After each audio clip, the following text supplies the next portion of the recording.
Кажем, три машини, които са нови за нашата фирма. На пазара някои са от 2015 година есента. Най-напред новия Зетор Кристал, 160 коня. Сеялка за пролетни култури на фирмата Уния, Полша, модел Делта. И най-новата пръскачка на фирма Агромеханика, Словения, модел АГС 2500. Преди да започнем, искам да ви кажа, че през 2017 година, тази година фактически, нашата фирма навършва 20 години от продажбата на резервни части и 10 години откакто продаваме тракторите Зетор и прикачения инвентар на фирмата Уния. За тези 10 години искам да ви кажа, че Зеторчетата излязоха много хубави, надежни трактори, ефтини са за поддръжка и няма почти никакви проблеми. Някои дребни работи, там семеринки, опръстенчета, но като основно се държат много добре. За тези 7-8 години, нали, откакто ги продаваме напълно. За фирма Уния, Полша, всичките железа, червените, ето ги виждат, че са тяхни. Също излязоха много надежни машинки, в смисъл произвеждат се само от шведска стомана. Работните органи, лястовичките или лапите, изкарат по 30-40 хиляди декара една лапичка преди да се смени. Не както при руското, на всеки сезон го сменяхме. Тук има по 2-3 години, не съм виждал очите на клиенти, които са си купили, нали, да се сменят лястовичката. Най-вече за дисковите брани на Уния. Там имаме с 5 години продадени брани, където не е сменено главинките на дисковите. Всеки диск е самостоятелно, имат лагерчета. За 5 години нито едно лагерче не сме сменили, което е много добре спрямо конкурентите, поделили. На втората година започват масово да се сменят главинките. И там една главинка с лагерчета върви над 100 лева. Представете си за какво става въпрос, докато при Уния такова нещо няма. Плуговите на Уния също са, лемежите им специално са много от износоустойчиви части. Пак тази шведска стомана, която е, може би чак на втората, края, трета година имаме сменени лемежи при плуговите. И сега, за да почнем от Зетора, значи да ви кажа първо, че фирмата Зетор е създадена първо през 1946 година. Това фактически е непосредствено веднага след Втората световна война. До момента са произведени над 1 милион и 200 хиляди Зетора. Като тази бройка е продадена в над 90 пазара по света. Над 90 страни в света са продавани. Как реших да ви извикам всъщност тук? Преди 2 седмици получих трактора, нямаше ма тук. Като се дойдох на другия ден, реших да въртна 2 кръгчета. Просто искам да ви кажа уникален трактор. В смисъл мощен и просто ме привзе от всякъде. И затова реших да ви събера да ви го покажа. Първо него. Техническите данни за трактора, значи двигател е 163 коня на фирмата Дойце. 4 клапана на цилиндър, с компресор, с интерколер и турбо. Въртящия момент на трактора 739 Нм, което го прави много гъвкав. И при най-малко подадена газ, трактора фактически си в пълната мощност и без значение какъв инвентар отзад си върши работа, нали, нормално, без да се товари двигателя. Дойц, искам да ви кажа, че 40-50% машините, които са на пазара, са с двигател на Дойц. И точно с този двигател, фактически Дойц произвежда двигатели и ги внедрят в селскостопанските машини. И на зърнотоварачи, и на трактори, и на какви ли не машини са внедрят тия двигатели. Много са надежни, икономични. Гарантират доверие в работата. Скоростта кутия на трактора. 5-степенна скоростна кутия с троен мултипликатор. Фактически между всяка от тия 5 скорости имаме 3 диапазончета. Може да се сменяме и електрически реверс. Само бутате с един пръст, нали, тръгва напред-назад, както повече трактори го имат съвременните. Докато при Зетор сега те първо са внедри това нещо от няколко години. Този трактор какво превъзхожда всички останали марки, които са на пазара. До 15 км в час могат да се изредят 14 скорости. Това не го предлага нито един трактор от конкуренцията.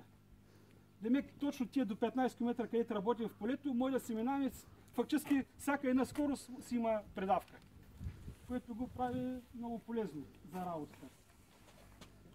Хидравликата на трактора. Отзад имаме 3 хидроцилиндъра. Два по-малки и един голям, той е скрит вътре. 8,5 кН повдигаща сила. Това са близо 8 тона. 8 тона може да дигне, смисъл, ако не му дигне предницата, ако има кой да му натиска предницата надолу. Помпата хидравличната е 85 литра в минута. 3 двойки хидравлични изводи има отзад и една нулева.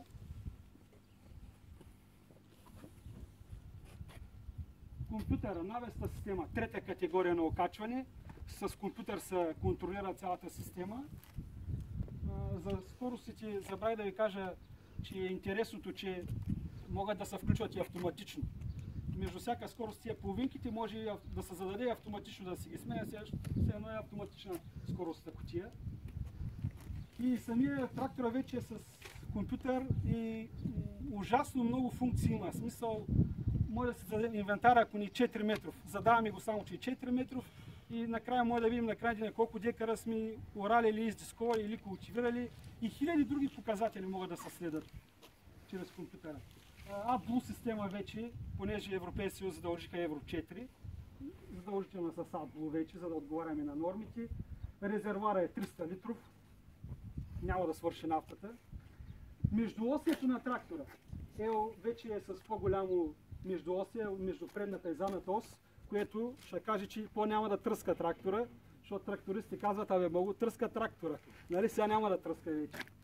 И за това е помислено.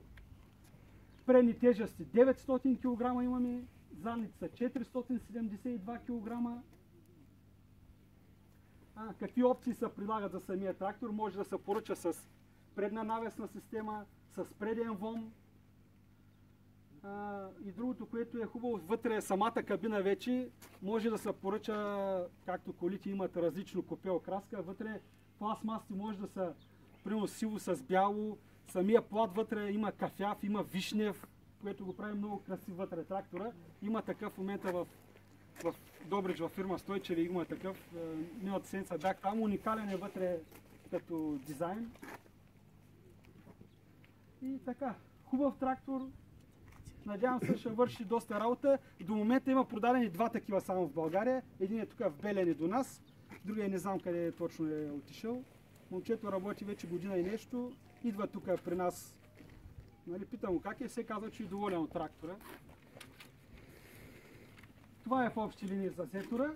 По-големи правят ли? Моля? По-големи. Не, в момента този е най-големия, да, но се очаква или до края на годината, или следващата година трябва да има вече 200 коня трактор на Зетор. Да. И също до сега най-малкият беше 80 коня, сега вече разработват и 60-50 коня. Явно искат да влезат и в лозарството, в този диапазон да влезат Зетор. Сега за следващата машинка, която иска да ви покажа само Алти, аз така че само уникалното при нея, някой може да имат от вас, не знам, не съм проверял. Хубавото е при тази сялка, че се сгъва за транспорт, сгъваема, става 3 метра, да може да си върви нормално по шосето, а в работа я виждате 4 метра и половина. Само момчето ще покаже, нали, да видите как се сгъва и след това ще ви кажа техническите характеристики.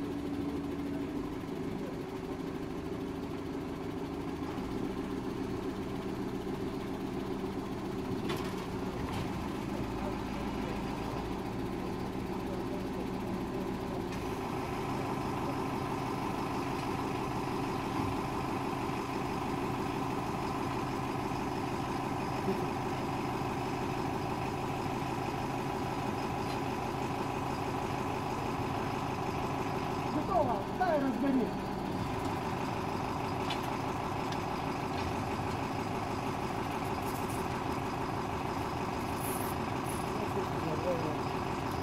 Зададе доставки до всеки.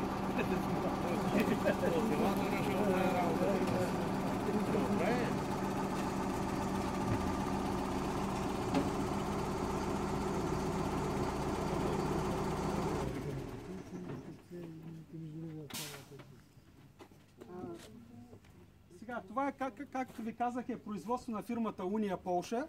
Да ви кажа и за самата фирма Уния няколко думи.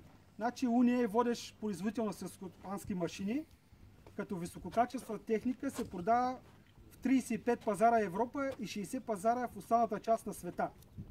Уния, компанията е създадена през 1882 година. Машините днес се произвеждат в Полша в 5 фабрики. В смисъл, в едни фабрики произвеждат сеялки, в други дискови брани, в другите плуговите култиватори така са разделени. В тези фабрики работят над 1350 служителя. Уния произвежда на година над 25 000 машини.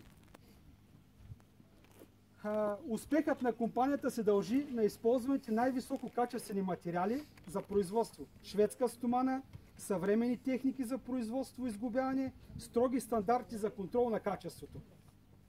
И сега за самата сеялка. Първо, което е най-хубавото, видях, че е сгъваема за транспорт и за работа. Другото, което отличава от останалите сеялки, са големите бункери за рециклами семенцата. 54 литра. Това са два пъти почти по-големи от останалите. Бункера за тор 800 литров е, което ни казва, че няма, ще прескачаме, ако сме с опитна сеялка, едно зареждане. Деца вика, цял ден ще върви, ще се искате заредим един път. Другото хубавото е при тази сеялка, освен анкерния бутуш отдолу, който е, имаме и дисков бутуш.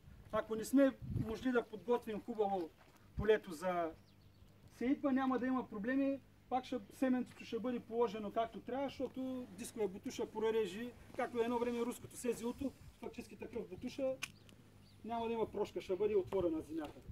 Торовнасянето също, чрез дисков бутуш се прокопава земята, нали, за полагане на пътта. Дълбочината, както при всички сеялки, се определя от притъпващо колело отзад. Друго хубаво на сеялката кое е? Оборудване е с компютър. Може да се оборудва с два компютъра. Тази в момента е оборудвана с най-обикновения, който е и достатъчен. Има датчик, който брои семенцата, които падат.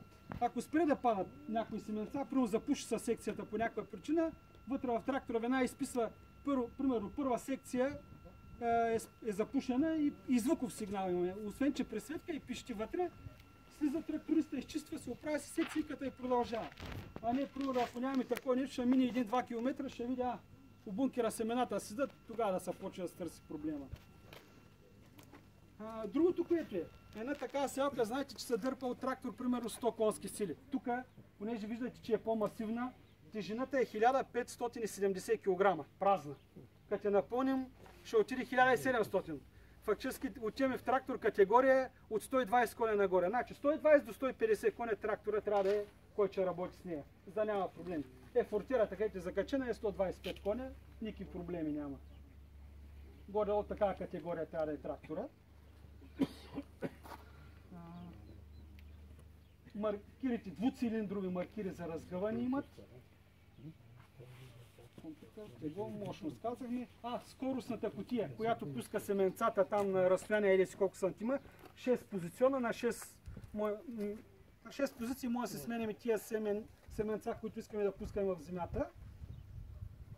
И има система за бързо изпразване. Накрая на деня, като сме приключили, ако не останал зърно, само една клапичка бутате, подлагате отдолу кофата или чувалчето и всичко си се изнизва и се прибира семето, за да не седи, нали, в самата сеялка. Нали, по принцип, както на всички стандартни, да, 7-8 км е желателно. И с 12 дела пак трябва да работи. Гаспардото е карам с 12-13 км, може. От завода не са казали точно, нали, до толкова. Може. Въпросът е вече при големите скорости, знаете, се получават големи вибрации. Ако вентилатора не е настроен как трябва с вакуума, ще почне да падат семенцата от диска. Нали?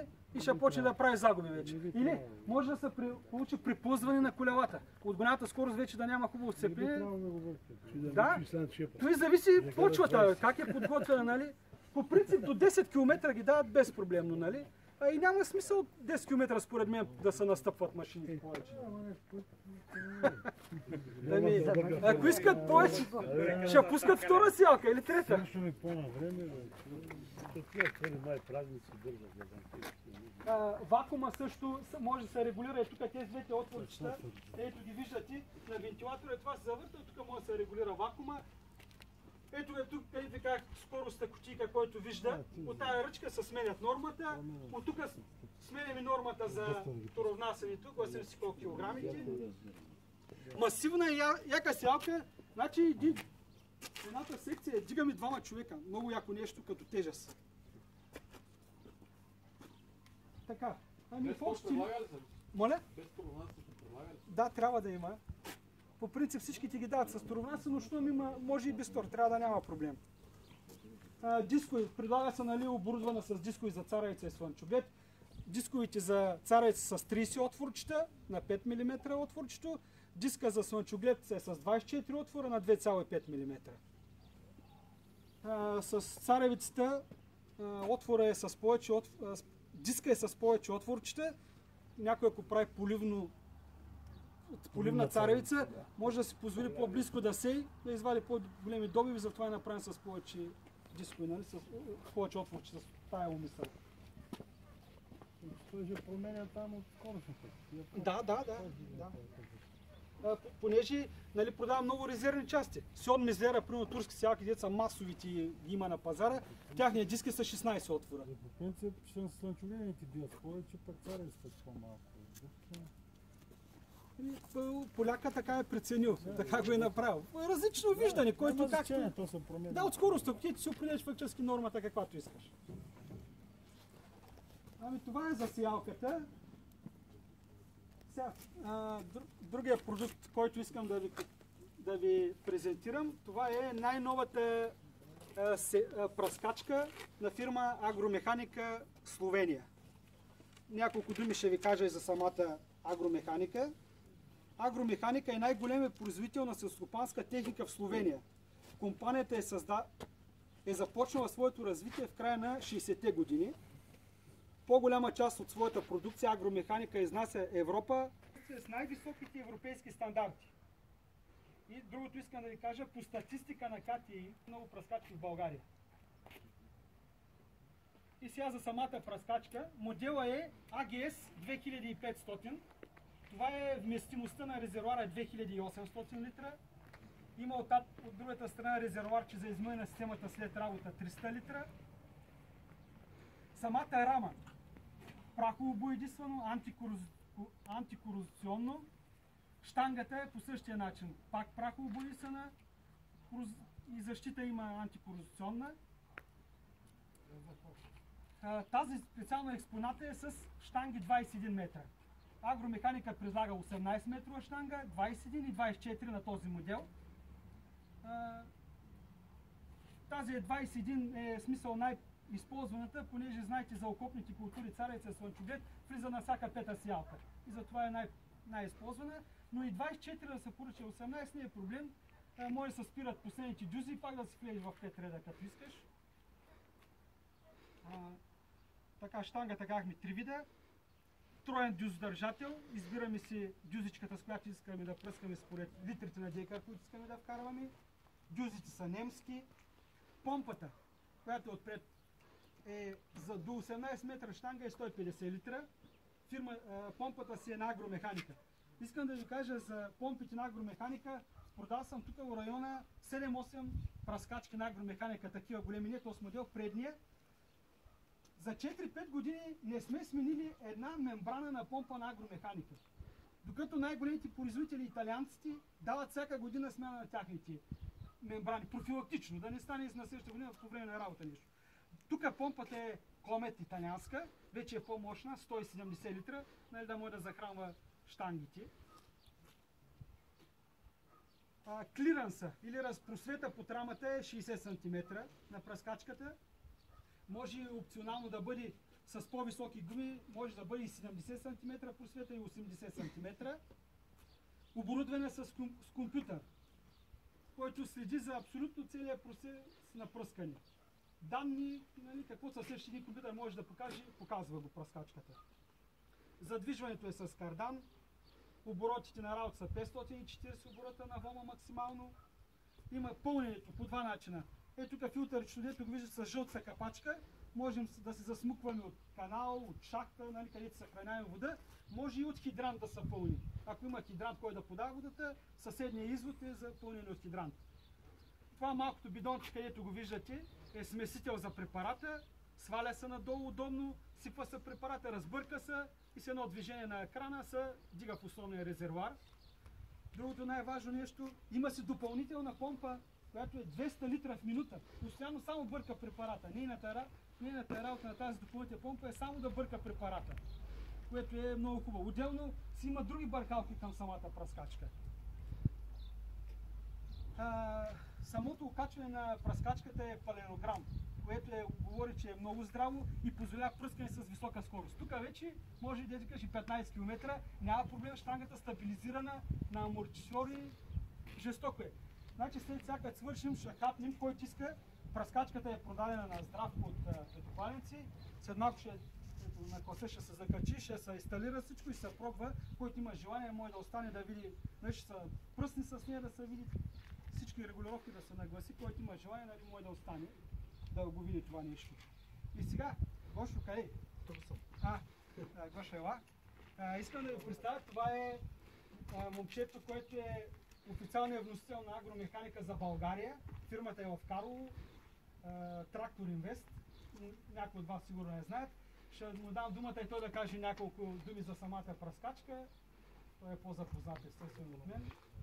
Здравейте, Георги Петров съм аз, от фирма Трактор Инвест, както да го спомена.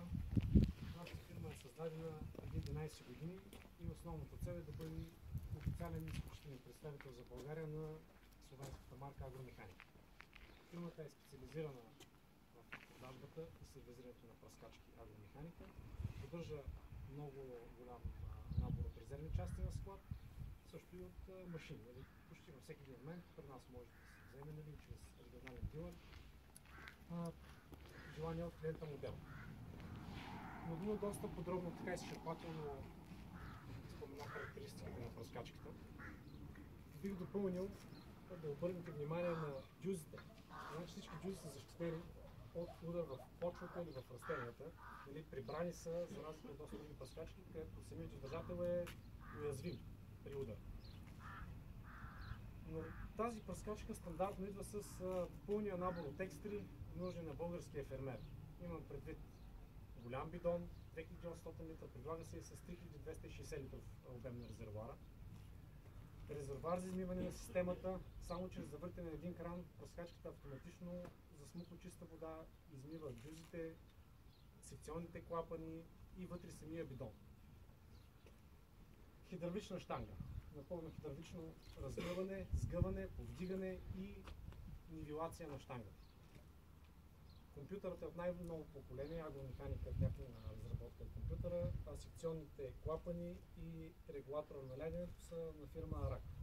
Италиански, но най-високия клас на Арак. Пригодени са за автоматичен контрол на секциите. Който желая, може да се добави към пръскачката GPS навигация, която при препокриване да изключва секция по секция. Както казах, стандартно оборудване включва всички екстри, но има някои допълнителни неща, които по-взискателните клиенти могат да добавят. Това е хидравлично завиващ теглич. Той има функцията гумите на пръскачката да следват абсолютно точно следата, направена от трактора. За целта се изисква една допълнителна хидравлична двойка на трактора, за да може този теглич да бъде захранен. Стандартно пръскачката е снабдена с хидравличен разпределител. Значи изисква се само една двойка двойно действащи бързи връзки и една единична, която служи за повдигане. Вече има в кабината хидравличен разпределител, който определя различните функции на хидравличната система. Само за щангата бих желал да обясня, понеже тя е основна част от пръскачката. Тази щанга е на паралелограмно окачване, както го спомена, който позволява пръскане от 45 см до 2,20 на височина, пръскане на култури в напреднал стадий и има тройна стабилизация. Значи вертикалните вибрации които са нагоре и надолу, се обират от двата хидравлични цилиндъра, които повдигат щангата, като за това им помага един хидрокомпенсатор, който действа като противотежест, да не пада цялата тежест в щангите, но той помага на хидравличните цилиндри. Движението наляво и надясно може да бъде плавно регулирано по желание на клиента с регулируем по твърдост хидравличен абсорбатор. Има един дросел, после ще покажем това нагледно, как става регулирането. Зависи от терена, нали, колко силно да бъде това клапане. И движението напред и назад, което е най-пагубно за щангите, предизвиква скъсване, нали, при повечето от тях. Тук е решено с гумени тампони. Общо взето, това са характеристиките. Има един филтър за високо налягане, който е много важен. Всички пръскачки имат груп филтър, който преди да отиде разтвора към помпата, нали, между бидона и помпата е разположен. Тази има фин филтър за високо налягане, който е с по-ситна вложка, което вече предполага минимален шанс за запушване на дадена дюза. Като на всяка дюза, на всеки дюздържател има и цечица, която е предпазва от запушване от пръщите. Като опция се предлагат противоветрови дюзи, нали, за район, където е по-ветровито времето. Другите опции, които забравих да спомена, са по-високи гуми и калници. Реално това са. За измиването на резервуара, частичното и пълното. Да, има една много хубава функция, частично измиване на пръскачка. Тя се налага много рядко, но все пак се случва. Например, ако се започне пръскане и по някакви метеорологични условия се влушат, нали, или нещо друго, се наложи да се прекъсне пръскането, а в пръскачката има, да кажем, половината е пълна с разтвор, имаме възможност да измием само системата, маркучите, регулатора, секционните клапани, без да се наруши концентрацията на разтвора. De facto, без да вкараме чиста вода в основния бидон. Това е частично измиване, което си има кран, който определя, нали, частично или пълно да бъде измиване. Много лесна за експлоатация е самата пръскачка, тъй като крановете са разположени в табло от лявата част, там където става зареждането на препарата. Всички кранове са обособени в това табло, като за улеснение на клиентите има, нали, и така схематично отбелязани, а ние на български език добавяме и надписи, защото, нали, механизаторите работят с много инвентари, докато дойде време за пръскане, нали, минава през идват време, забравят някои неща. По този начин това е минимален на този ефект.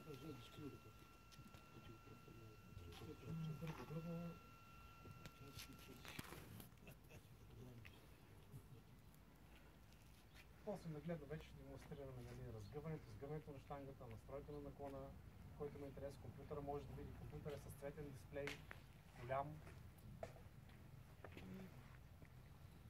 За мен е един от най-улеснените компютри на пазара, понеже не се интересувам от конкуренцията. Стабилен като хардуер, надежден компютър. Да, само искам да кажа, като каза Гошо за конкуренцията, искам да ви кажа, че тази пръскачка, както я виждате, е като клас на всичките на други фирми, които се произвеждат като ниво. Като клас е висока, цената е между 15 и 30 хиляди лева по-евтина от конкуренцията. 15 до 30 хиляди лева от зависимост от другите фирми. Да го имате предвид, е на тяхното ниво. Просто агромеханика го е направила.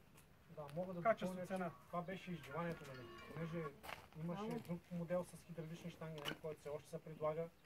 Много хубав модел, нали, но доста по-висока цена. Идеята беше специално за балкански държави, най-вече за България, защото България общо взето взема голяма част от продажбите на агромеханика.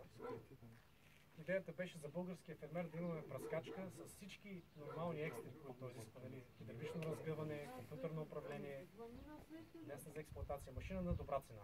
И сме да твърда, че това се постигна, нали, както да споменава в началото. Статистиката за регистрирани машини за 2015, 2016 още не е излезла, най-вероятно пак сме в челната тройка по продажба на пръскачи. Това е модел, който взема, нали, основно място в тази статистика. Много продаван и добър модел. Добре, напръскахме, сега ще женим след малко. Ами, заповядайте, минете през кебапчийцата на Бъчо